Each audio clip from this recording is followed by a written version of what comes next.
Hi. So benchmark data was very helpful for me in two different ways. The first was kind of surprising.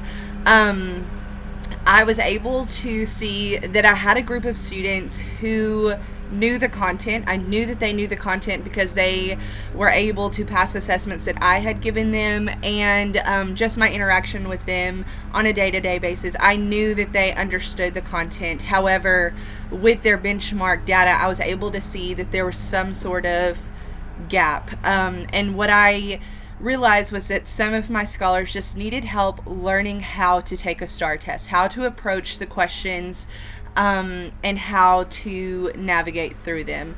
And so what I did is I started implementing a spiral warm up, and it was at least 3 times a week they were given warm-ups that had questions that I had pulled directly from past stars using Lead Forward. And the students would complete the warm-ups, and once they had completed them, I would personally think out loud and solve the problems on the board for all of them to see.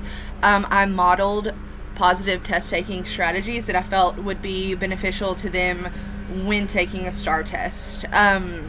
So this would be identifying the actual question. What is the question asking us? And then defining any vocabulary. I told them anytime you see a word from science that you know, go ahead and write the definition out. The next one would be process of elimination, teaching them to cross out answers that they knew were not correct, and then going back and plugging their answer back into the question. I felt like this changed a lot of the results for some of my scholars, just learning that skill of how to take the test. And then secondly, the more obvious one was that I was able to identify scholars who struggled with the actual content. I was able to pull the specific TEKs that they maybe hadn't done super well on, and I was able to create a Google spreadsheet for those scholars. So what I did is I created my tutorials list and then went in for each of them and identified the TEKs that they needed to work on.